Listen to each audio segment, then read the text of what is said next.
রবের বান্দা, আমি ময়লা খাবো, কুচলা খাবো, পায়খানা খাবো, নোংরা খাবো। রব্বুল আলামিন আব্বানা নাজরিন মাল্লা সালাতা, যে ব্যক্তি সালাত আদায় করে না ওর সাথে আমার যেন সাক্ষাৎ ঘটায় না, ঘটায় না, ঘটায় না।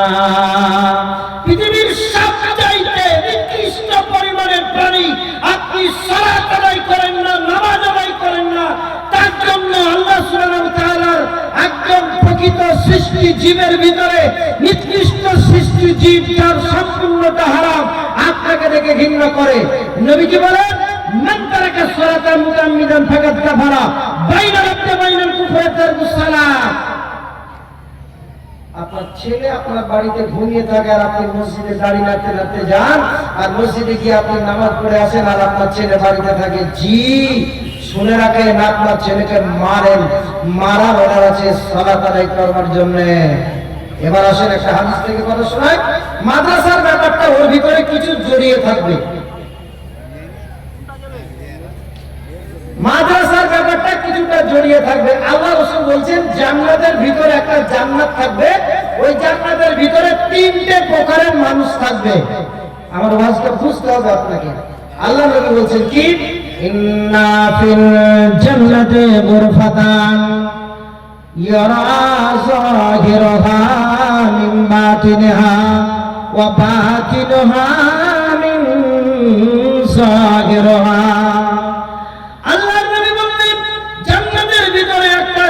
থাকবে জান্নাতটা কেমন, জান্নাতের ভিতর থেকে বাইরের দৃশ্যটা অটোমেটিক দেখা যাবে, আর জান্নাতের বাহির থেকে ভিতরের দৃশ্যটা যেমন দেখা যাবে, ভিতর থেকে বাইরের দৃশ্যটা ঠিক তেমনই দেখা যাবে।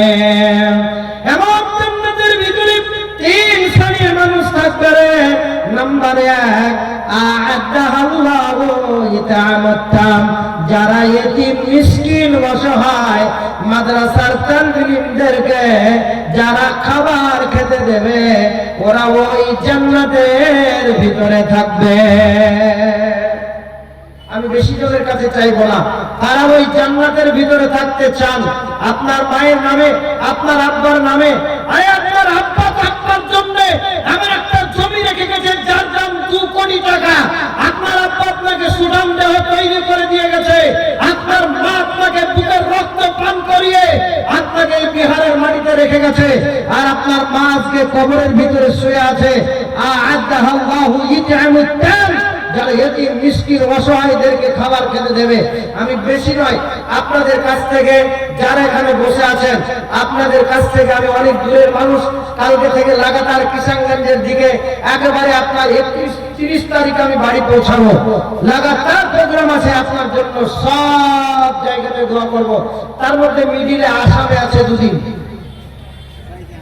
বড় সম্মেলন আছে ওদের, আমি ওখানে গিয়ে আপনার জন্য দোয়া করব। বেশি নয়, 10 জন মানুষ আপনারা 5000 করে আপনার মায়ের দুধের দাম দিবেন, আপনার আব্বার খাটলির দাম দিবেন, 5000 করে টাকা দেবেন, যাতে মাদ্রাসায় একটা সুন্দর করে ঘর, একটা মেহমানখানা, একটা অতিথিশালা যেন বানিয়ে যায়।